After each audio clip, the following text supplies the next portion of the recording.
Namaste. We move forward with our discussion on the modern impacts that necessitate conservation, and in this lecture, we'll have a look at oil spills and mining. Now, before we proceed, it is important to note that disturbances can have different impacts on an ecosystem, and the amount of impact or the quantum of impact depends on how large the disturbance is. It also depends on what is the state of the ecosystem when the disturbance came, and it also depends on how frequently are we getting these disturbances. So, for instance, if there is a normal community, and here on the y-axis we are representing the state of the community, on the x-axis we are representing time. So, if there is a normal community, there would be some ups and downs in the community state. So there are some normal variations, which are the natural variations that we observe in any community. None of the biological communities are a static community. There is always some level of dynamism. So some populations would increase, some populations would decrease. There would be some changes in different parameters, but there is a level of natural variation which is okay. And this curve is showing that this is the normal level of variation.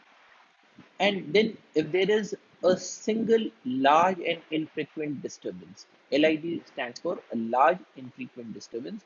So there is this disturbance at this point time t, and the state of the community shifts from normal to an altered state.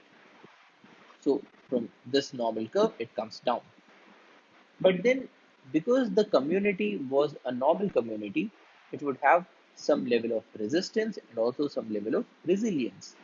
So, after this disturbance is gone, the community would try to come back to its normal state, and which is what we are seeing here. There is this period of recovery, and in this period of recovery, the community is trying to move back to its normal state.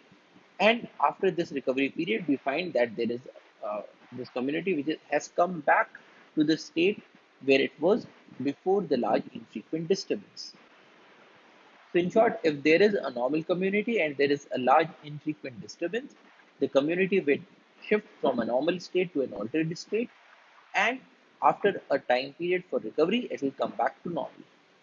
Of course, if the large infrequent disturbance is so large that the community has ceased to exist, then that is another matter.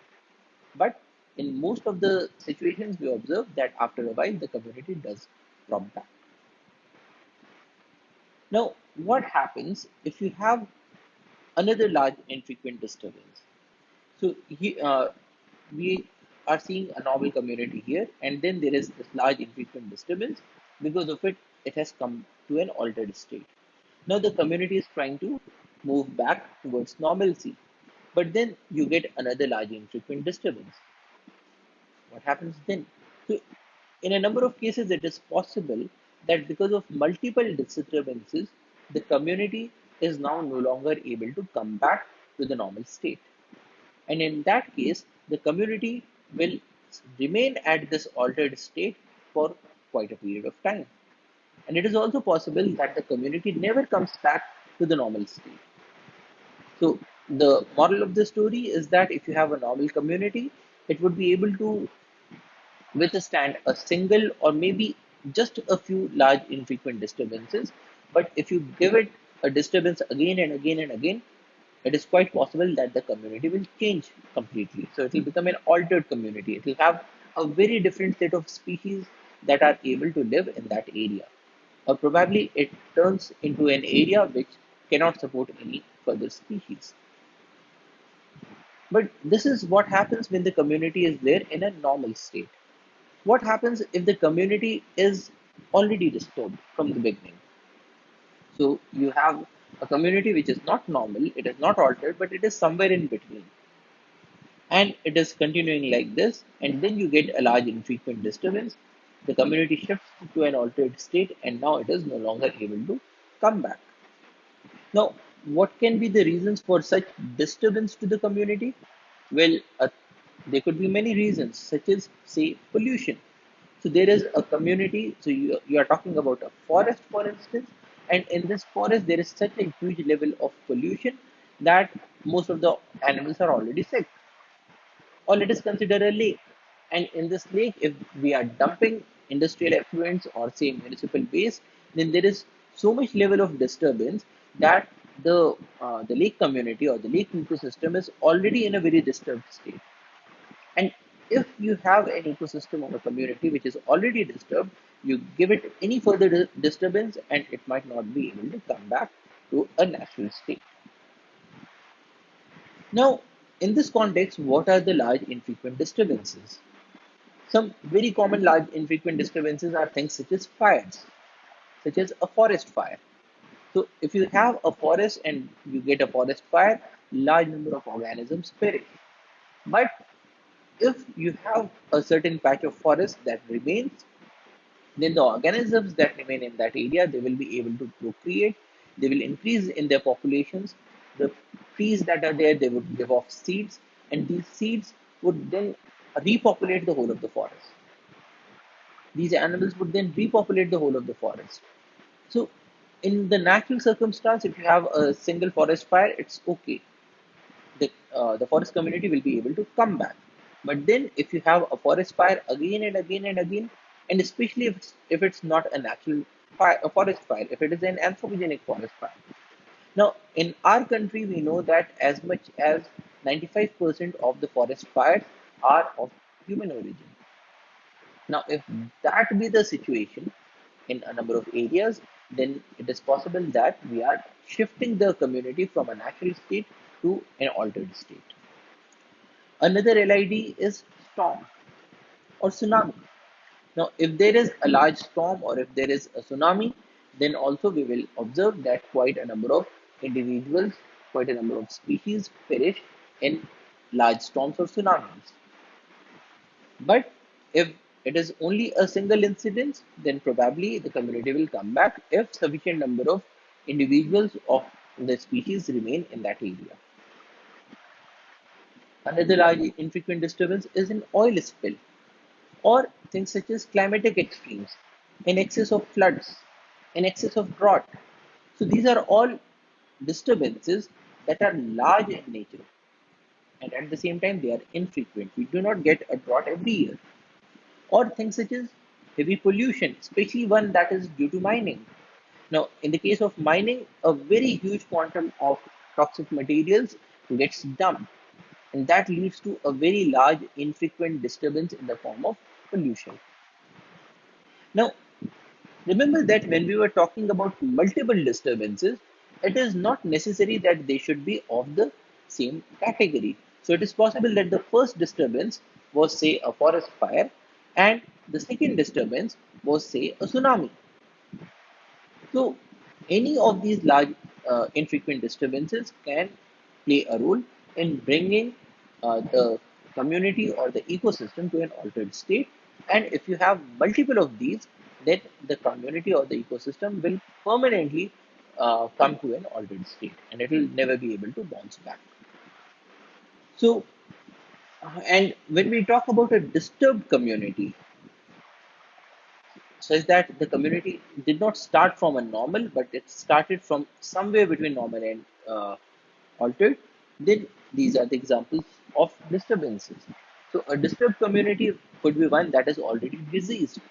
So if there is uh, a disease in a community, so the individuals are already weak, they will not be able to come back through resilience. Or a community that is weed infested, especially one that is infested with an invasive alien species such as lantana. So, if you have a forest that is all covered with lantana, then it is already in a state that is somewhat disturbed state because the seeds of different trees they are unable to reach to the ground, and even if they reach to the ground, they find it difficult to germinate because of allelopathic factors.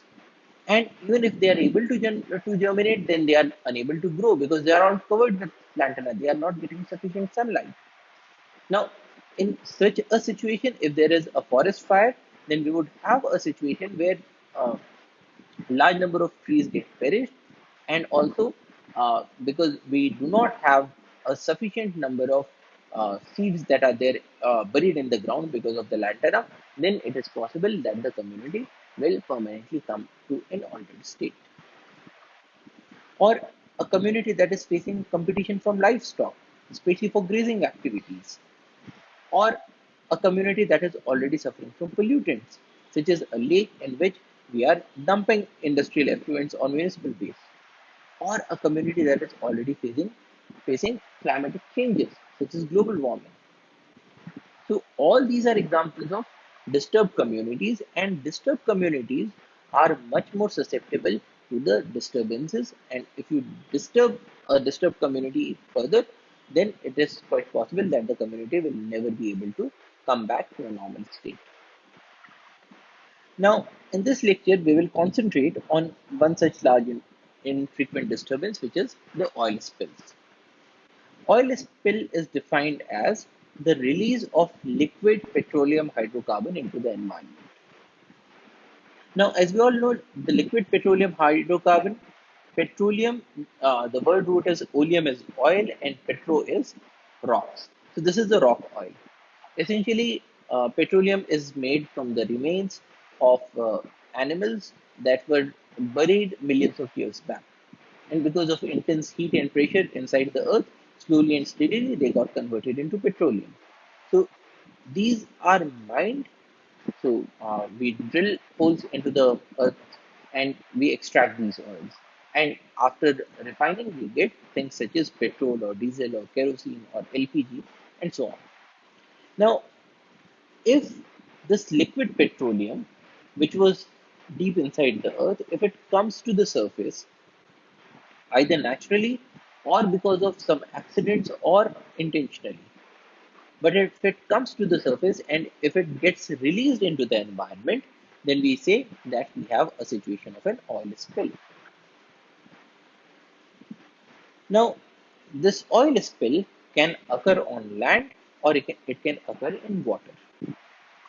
On land, a classical example is the Kuwaiti oil lakes that were formed during Iraq's invasion of Kuwait.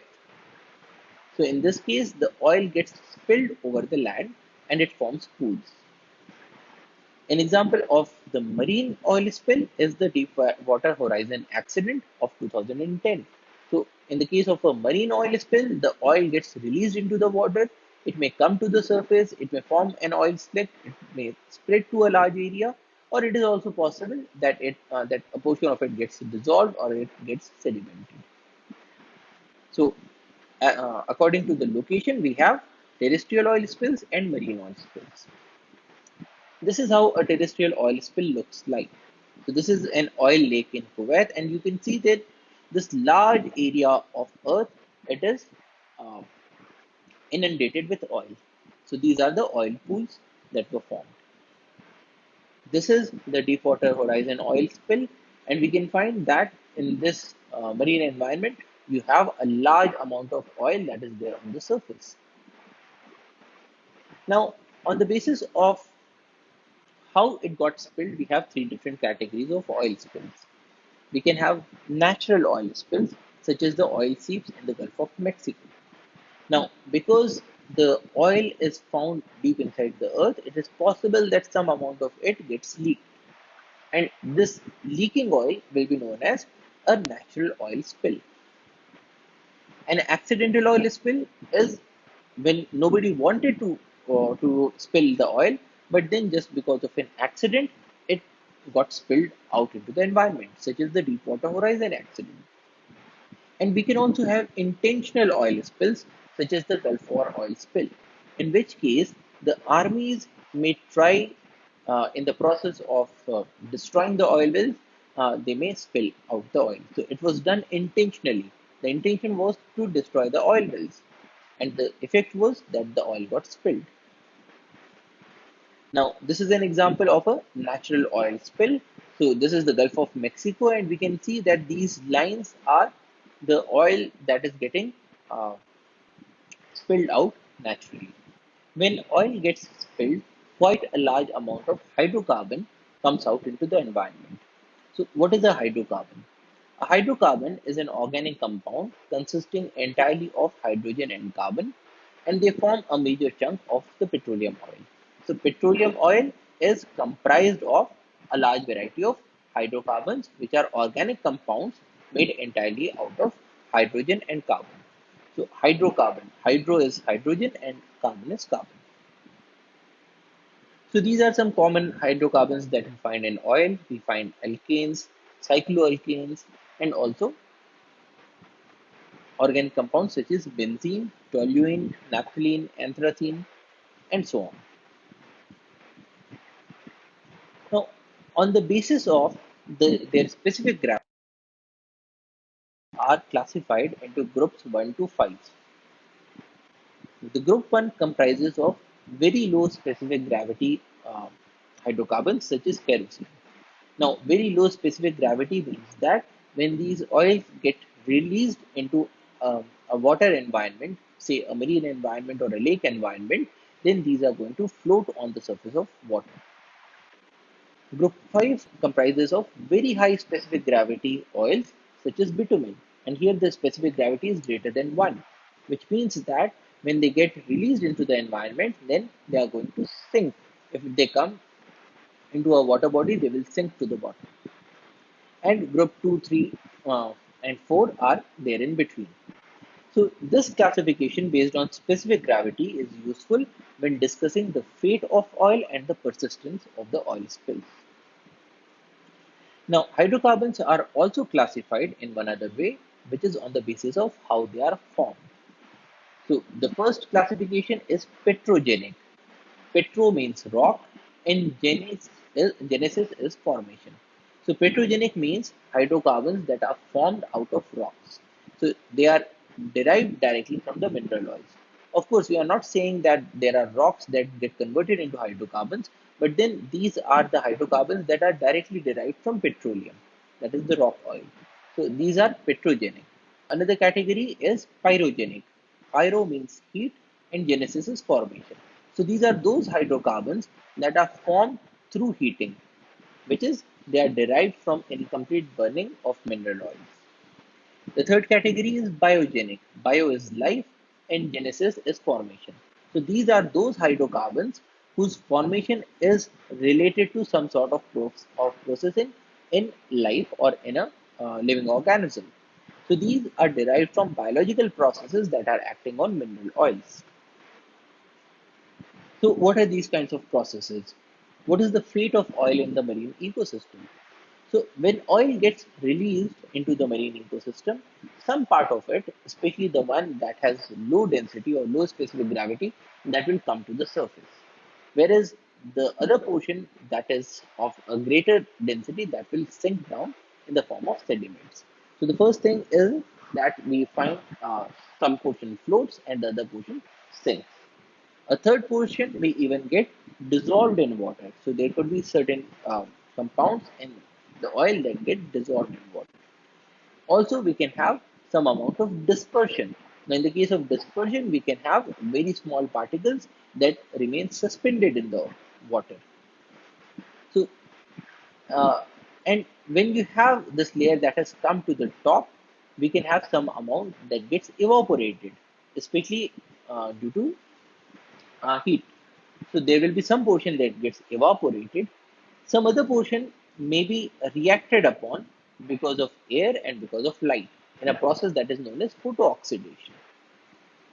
And most of the oil will spread.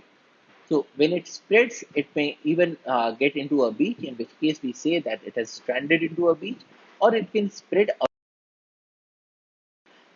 There is also the process of emulsification. In the process of emulsification, the oil reacts with certain other compounds and becomes emulsified, which means that it becomes more and more dispersed in the water. Then, when it is there on the surface and also inside the marine environment, it can interact with living organisms. Now, if there are certain organisms, such as say a dolphin that comes to the surface for breathing, or a bird that comes to the surface to catch a fish, then this oil may result in coating of their bodies. Some portion may even be eaten or drunk by these animals. So there will be these processes of coating and ingestion. And finally, the oils that remain in the marine environment, some portion of it may get degraded by the living organisms. and some other portion may get accumulated into their bodies in the process that is known as bioaccumulation. When the oil spill interacts with the organisms, it can have several impacts on the ecosystem.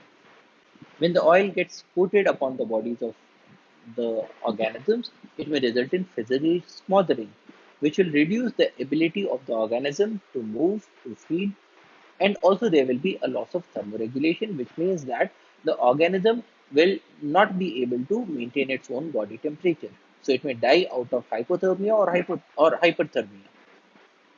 Also, uh, upon coating, there will be some amount of hydrocarbons that get absorbed through inhalation of volatile hydrocarbons. So they are coming in through the air passage. So the animal is breathing these oils, and the volatile components are getting into the body of the animal through the air passages. And some of these hydrocarbons may result in toxicity to the animal. Another portion may get absorbed through the skin and through the mucous membranes. Again, there might be some level of toxicity because of this absorption. Then we had seen that some portion of this oil gets dissolved, and the portion that gets dissolved may get absorbed through the skin or it may get absorbed through the food. And in both of these cases, also there will be some amount of toxicity. Now, there are several factors that influence the quantum of impact that the oil will have on these organisms.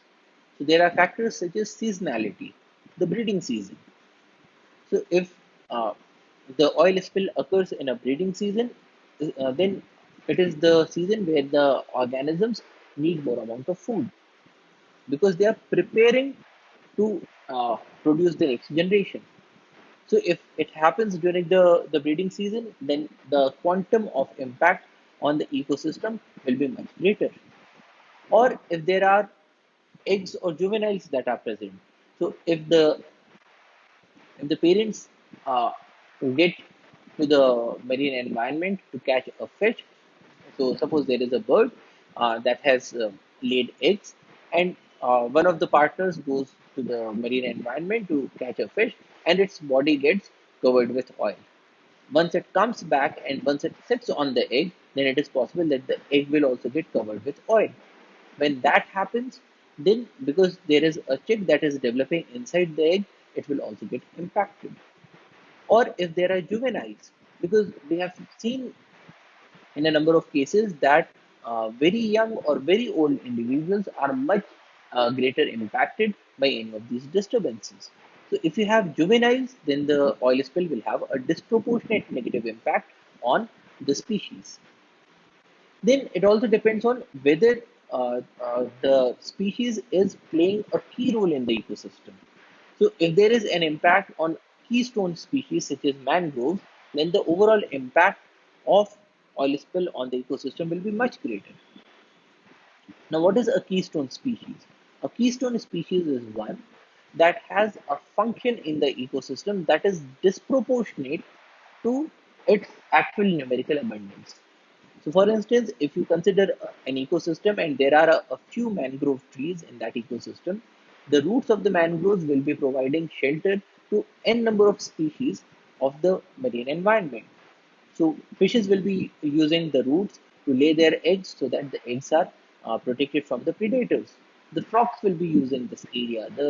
Uh, the reptiles will be using this area, and the uh, the branches and the leaves of the mangrove are also used as food by a number of organisms. The branches are also used by different birds for their perching and roosting behavior.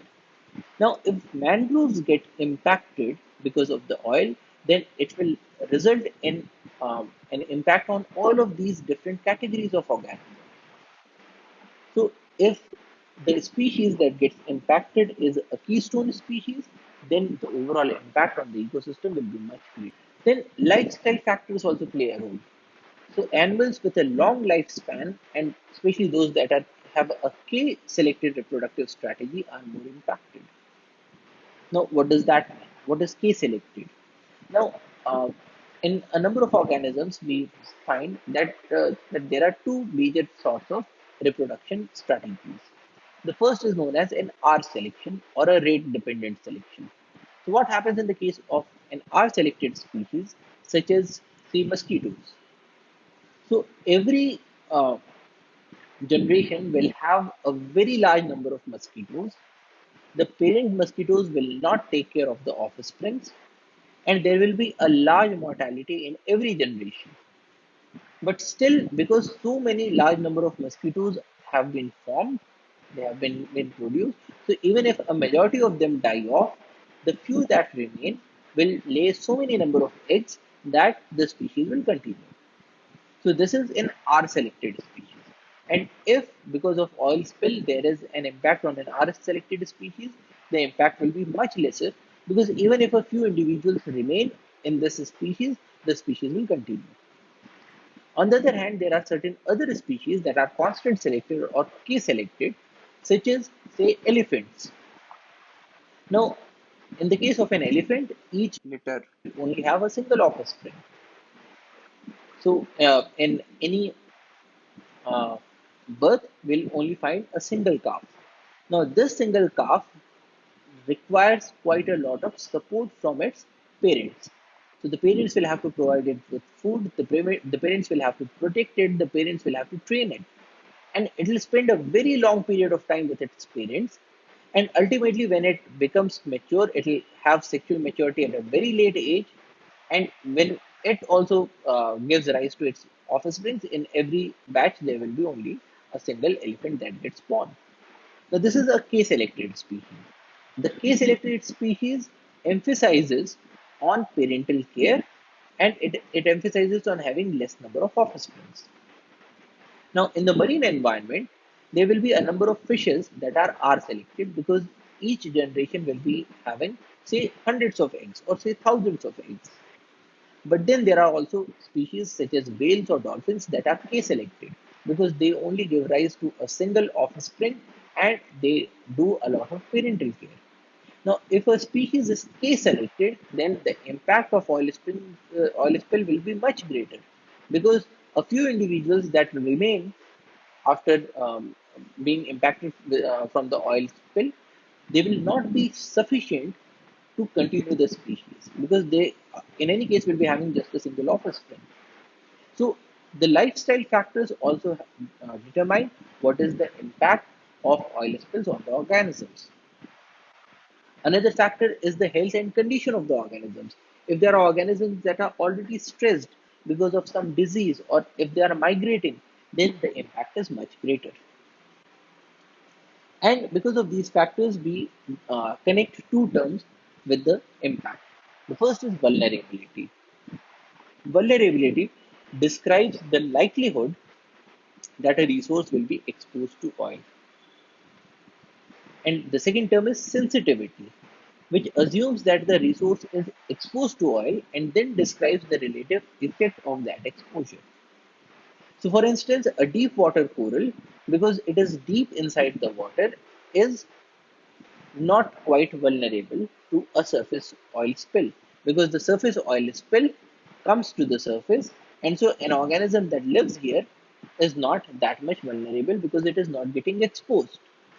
But it is possible that this organism, while not very much vulnerable, is sensitive. So a deep water coral may be sensitive, so that if it ever gets exposed to even a small amount of oil, the impact will be much greater. So you can have some certain species that are vulnerable. So the species that come to the surface, such as dolphins, are much more vulnerable than deep sea species. And there are certain species that are sensitive, such as the corals, and there are certain other species that are less sensitive. Also, when we talk about the oil spill, one major impact is toxicity. Toxicity is the potential or capacity of a material to have adverse effects on living organisms. So, when we say that oil is toxic, we mean that it has an adverse effect on living organisms.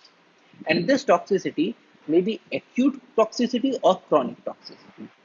Acute toxicity involves harmful effects in an organism through a single or a short term exposure. Whereas chronic toxicity is the ability of a substance or mixture of substances to have harmful effects over an extended period, usually upon repeated or continuous exposure, sometimes lasting for the entire life of the exposed organism. Acute means something that acts in a short period of time. So, an organism gets exposed to oil and there is an adverse impact right away, then we will call it an acute toxicity. But if there is an organism that gets exposed to oil, probably in a much lesser concentration. So when we talked about uh, the portion of the oil that gets dissolved in the water, so what we are talking about is that there is a portion that gets dissolved. Now, there are organisms that are living in the middle or they are living in the bottom. So, they are getting exposed to a very small amount of oil that was dissolved in the water. So, they are getting an exposure of a very small quantity over a prolonged period of time. Now, this will also result in certain toxicity. And in this case, we will call it a chronic toxicity. And especially when we talk about deep sea organisms such as corals, or when we talk about octopus, then the chronic toxicity is much more important than acute toxicity. But when we talk about those organisms that come to the surface, such as dolphins, or the birds that come to the that do fishing and then come in to direct contact with the oil, in those cases, acute toxicity is much more important.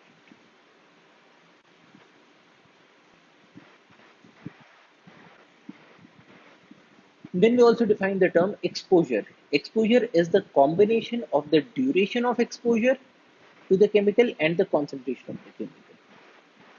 Duration and concentration. Now, why is exposure an important term? Well, it is because if if there is an organism that is getting exposed to a very concentrated form of oil, such as an organism that has come to the surface for breathing and it is completely covered with the oil. So then it is receiving the oil in a very concentrated format. It is receiving roughly pure oil. So in that case, the impact will be large. On the other hand, if there is an organism that gets oil in lesser concentration, but it gets oil for a very prolonged period of time, so the concentration is less, but duration is large, then also we will find that the impact will be much greater.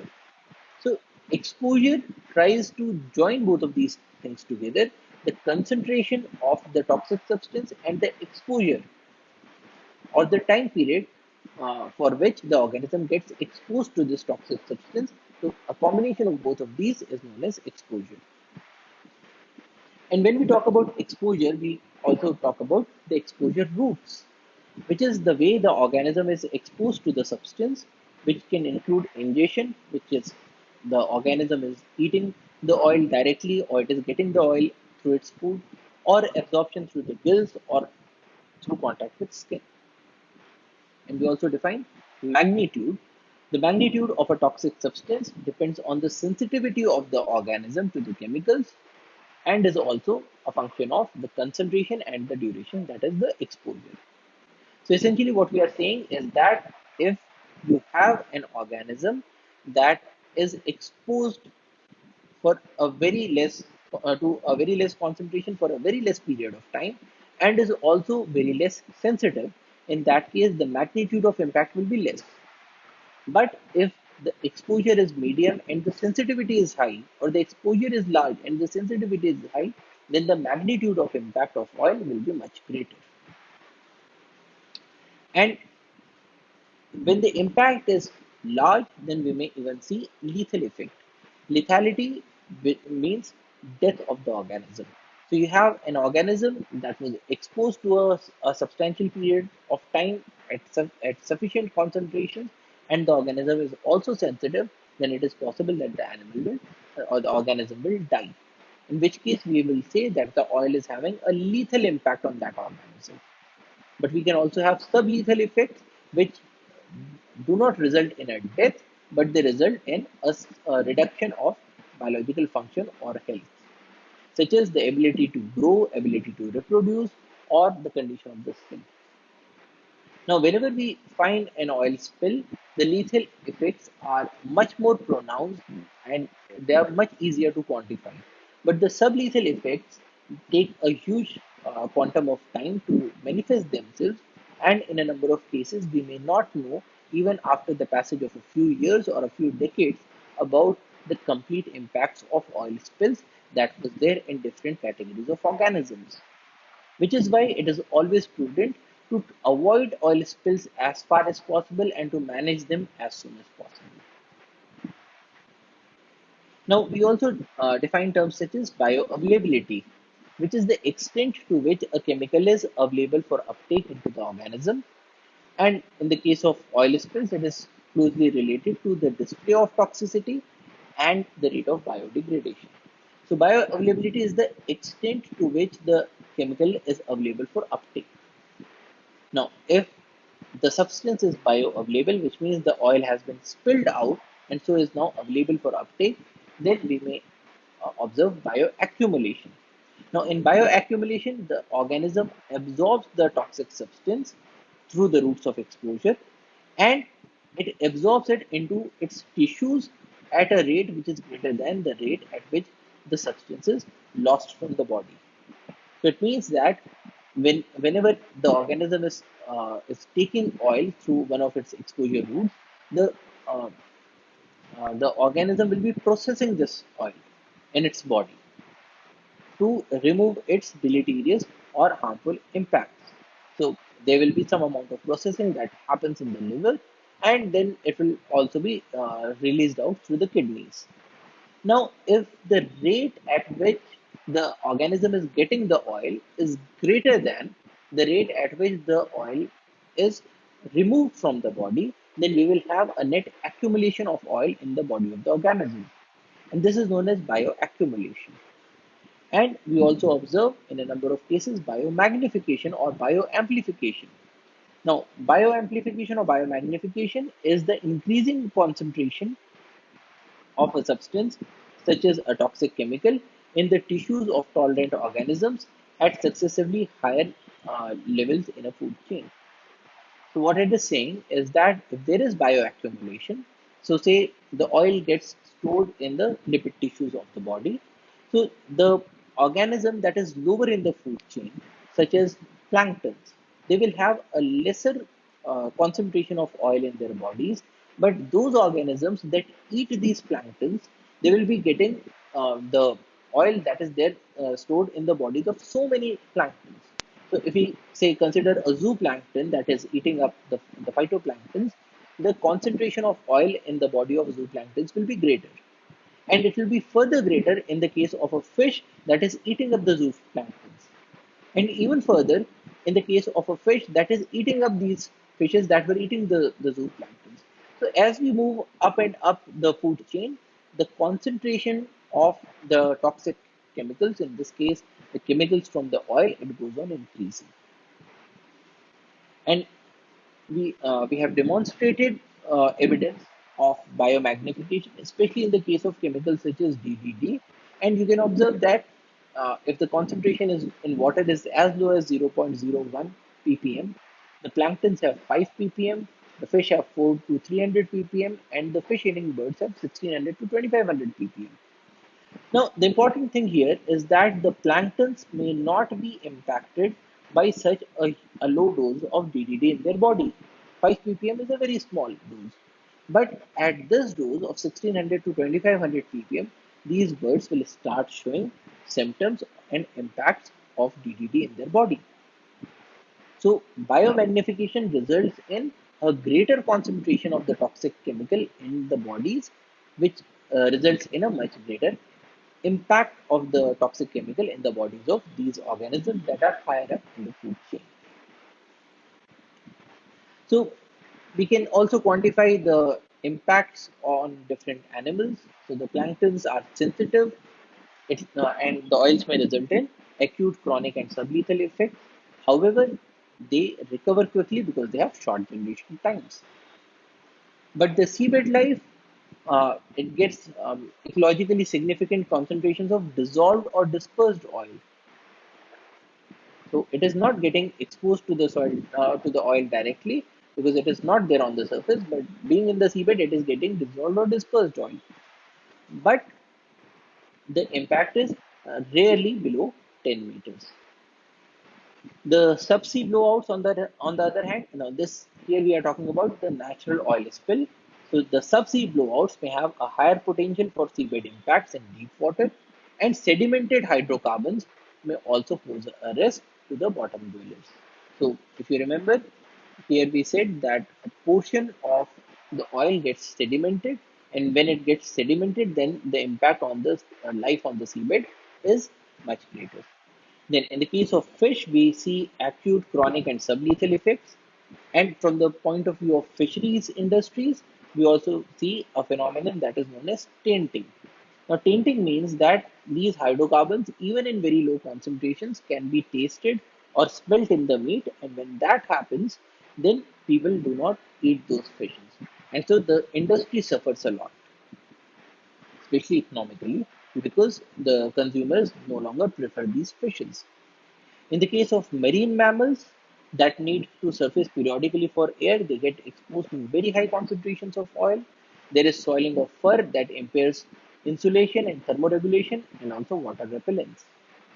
The cleaning of fur, when the animal tries to lick its body to clean it, then it may result in ingestion into the body. Smothering of airways may also occur. In the case of marine reptiles that need to surface periodically for air, again there is exposure to higher concentrations of oil. Smothering of airways may occur, and a seasonality of nesting and egg-laying behaviors may increase the magnitude of impact. Now here we are talking about marine reptiles such as turtles. So if it is the season of turtle laying their eggs and there is an oil spill, then it will have a very tragic consequence on the turtle populations. In the case of birds, physical oiling of their feathers may cause hypothermia because it uh, results in a loss of thermoregulation. It may also lead to a reduced ability to move because their feathers are soiled, a reduced ability to feed because they have ingested these toxic chemicals. Ingestion may occur through preening. Now, preening again is the behavior of birds in which they are trying to clean their feathers, or consumption of contaminated food, especially the fishes. And transfer of oil to eggs or the young ones may reduce the survival of the next generation. In the case of shoreline and coastal habitats, the seaweeds are much better protected from oil impacts due to their mucus coating that resists the oil. But the mangroves, which are keystone species, they can get killed by viscous oil that covers their pneumatophores. Pneumatophores are are special adaptations in which case the roots go against the gravity and come up for air, and if these get blocked, then the plant will not get air. Burrowing crabs may get killed when their burrows are penetrated, and so it is important that we reduce the impacts of oil as soon as possible. Now, in reducing the impacts, the first thing is cleaning. Cleaning is defined as the return to a level of petroleum hydrocarbons that has no detectable impact on the function of the ecosystem. So in the case of cleaning, what we are doing is that we are reducing the concentration of these oils that have been spilled to such a level that they no longer pose a risk to the ecosystem. And we'll look at the methods of cleaning in a short while. The second thing that we need to ensure is recovery. Recovery of an ecosystem is characterized by re-establishment of a biological community in which plants and animals characteristic of the community are present and are functioning normally. So what we are saying is that in the cleaning operation, we will reduce the oil, we will remove the oil, but then because the oil already has had certain impacts on the ecosystem, we will ensure that the ecosystem is also able to recover back. Now, how do we ensure that it recovers back? If there are certain species that have become locally extinct, we may try to bring them from other areas and repopulate this area. Or we may try to ensure that there are no further disturbances to this area. So recovery operations also play a key role. Now in cleaning operations, the first thing is containing and scooping. Now in the case of contain and scoop operation, we use booms to contain a spill, and a skimmer to collect the oil from the surface. So because a majority of the oil comes to the surface, so we can contain this oil by using certain surface structures that are known as booms. And once the oil is contained, then it can be scooped using a skimmer.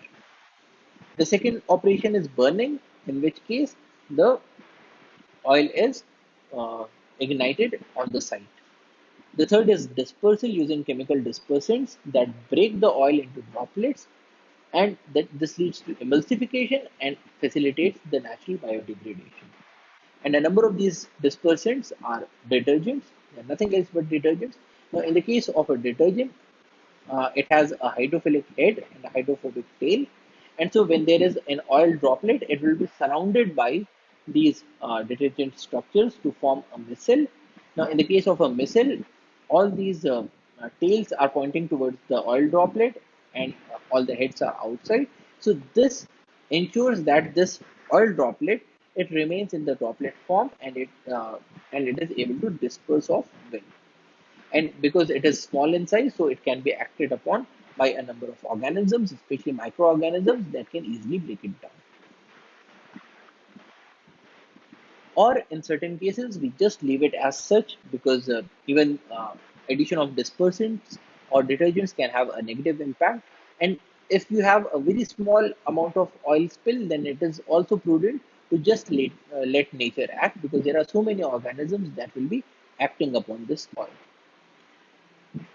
So it can be left as such for nature to take care of it, or we may make use of biological agents and fertilizers, which means that we can add the microorganisms, or we can add nitrogen and phosphorus that promote their growth. So if you have more number of microorganisms that are acting on the oil, then the oil will get cleaned up faster. So this is the idea behind the use of biological agents. Now, similar to an oil spill, another major large infrequent disturbance is mining. And mining has several impacts on the ecosystem, such as deforestation. So this is an area in Balaghat district of Madhya Pradesh in the year 2006. And then when mining occurred, this is the result. So you can observe that all of these forests, this thick forest, they are now gone. So mining results in deforestation. It results in soil erosion, because now all of the soil is exposed, and so when it rains, then the soil will get washed away. If there are heavy winds, the soil will be removed. So it increases soil erosion. Mining results in the creation of sinkholes, because now this area has been mined, and in that case, it results in the formation of certain sinks in this area.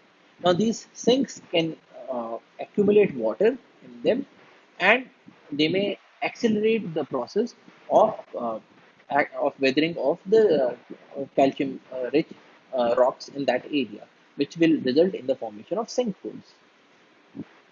It also results in water pollution, especially in the case of tailings dam. So tailings dam are those areas where the effluents are stored. So in the case of this Balaghat mine, this is a tailings dam. So the water that is rich in copper and other toxic elements is stored in this area. And if you look at these trees that were there in 2006, in 2018, all of these trees are gone, because this is a toxic water. Nobody is coming here to cut these trees, but the trees die themselves because the water is toxic. So it results in water pollution. There is a loss of habitats, direct loss because the trees are gone, and indirect loss because of pollution. Now, this is an example of Oak Teddy mine, which is there in Papua New Guinea, and we can observe this mine through the years using satellite imagery. Now, this is the mine in 1984. So this is Oak Prairie, and we can see that this is a small area. Now, the important thing about this mine is that these people did not have a very good system of waste management.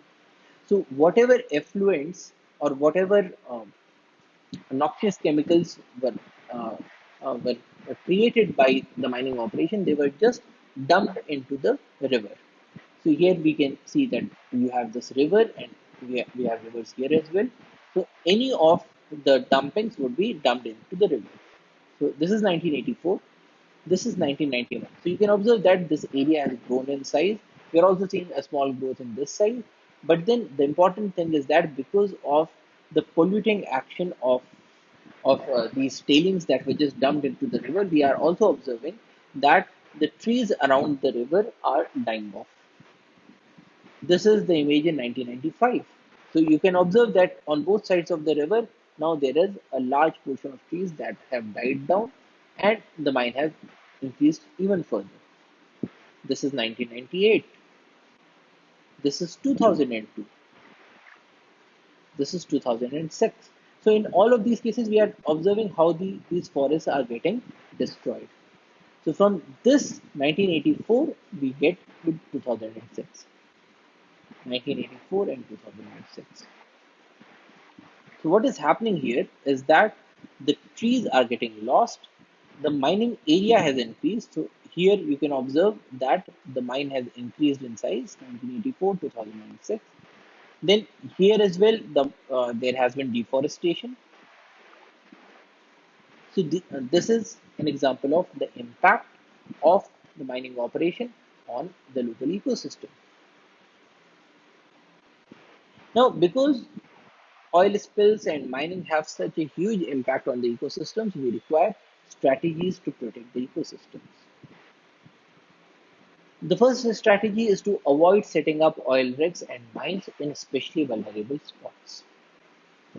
Now, in our country, it is mandated that there are certain go areas and there are certain no go areas.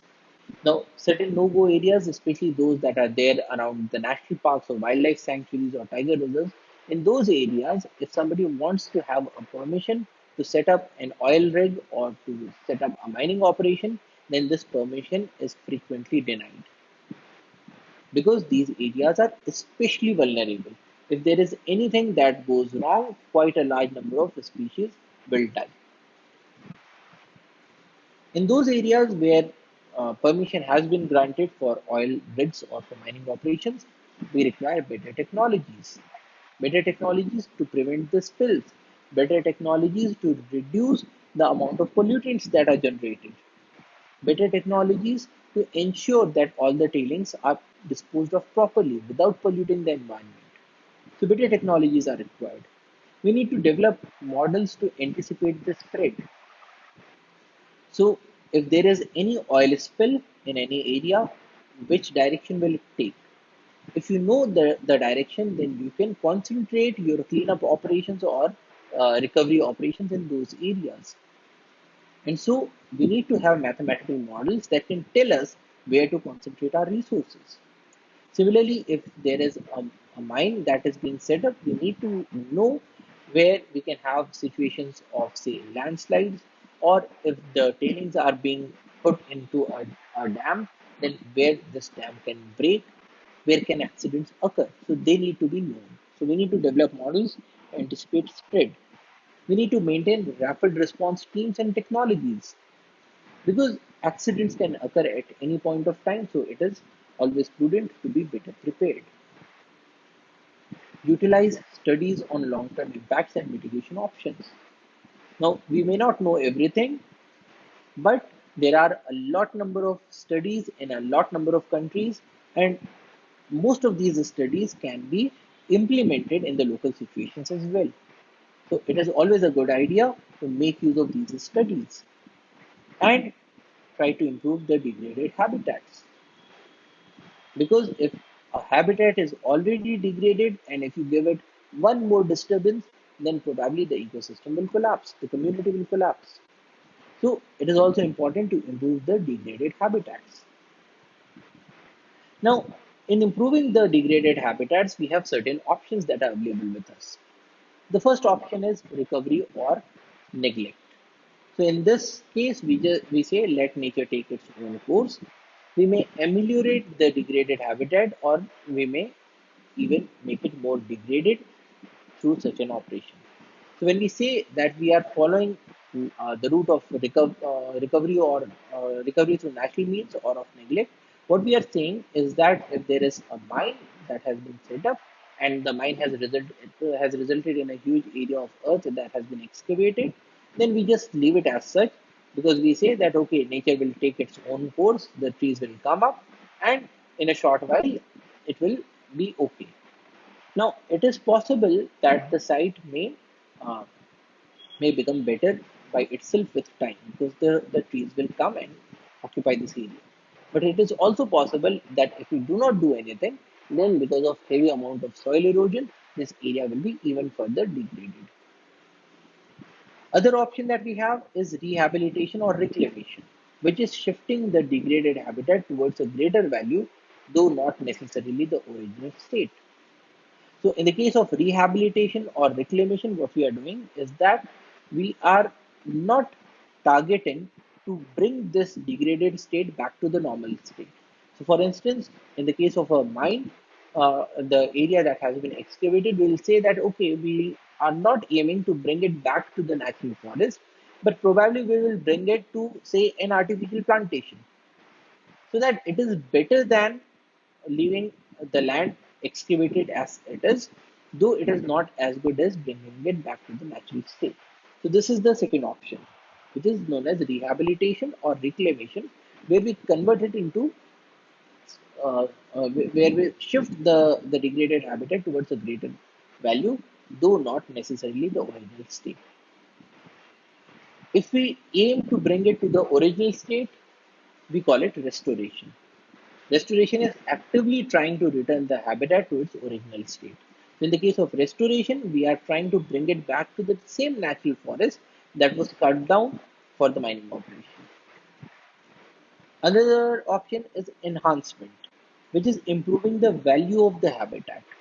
So in this case, we say that okay, we will not do much of the activities, but we will at least try to improve the value of this degraded habitat for the wild animals, such as construction of water holes for animals.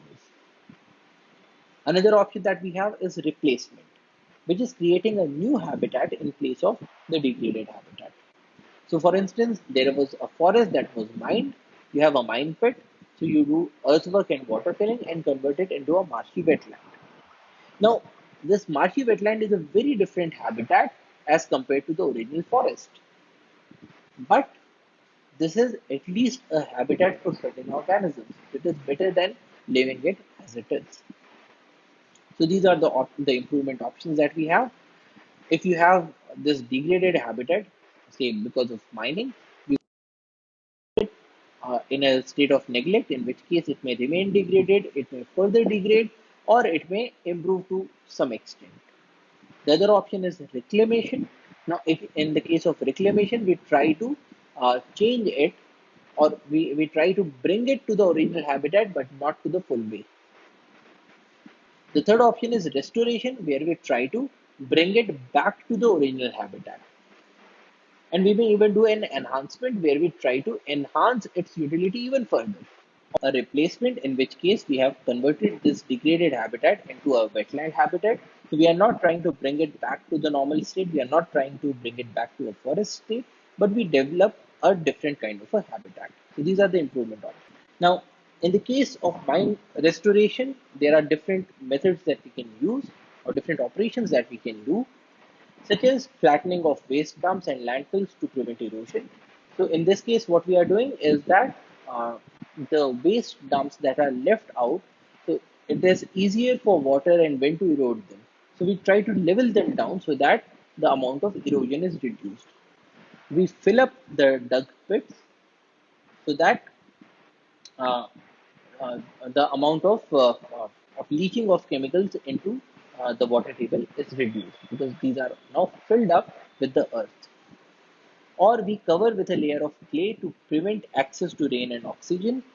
So in this case, we are covering it with clay so that rainwater is not able to seep into those areas that have these toxic elements.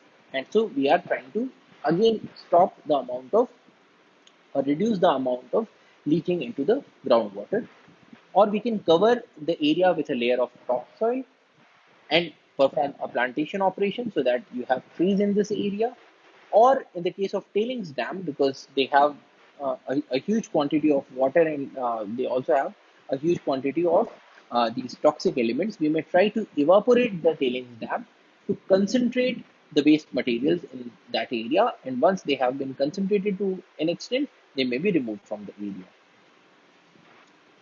And these days, it is also important to perform the environmental impact assessment whenever we are trying to give permission for any such activity. Environmental impact assessment is a process of evaluating the likely environmental impacts of a proposed project or development. So this is done before the permission is granted. So before giving somebody a permission to set up an oil rig or to mine in a particular area, we try to study what could be the likely impacts of this activity on the local environment, taking into account the interrelated socio-economic, cultural, and human health impacts, both beneficial and adverse. So in the case of environmental impact assessment, we also take into account the related socio-economic aspects, cultural aspects, and health aspects. So we try to ensure that all the stakeholders are positively benefited by any of these projects. If they are negatively impacted in a large way, then the permission should probably not be granted. So in this lecture, we had a look at two major large infrequent disturbances, the oil spills and mining. So that's all for today. Thank you for your attention. Jai Hind.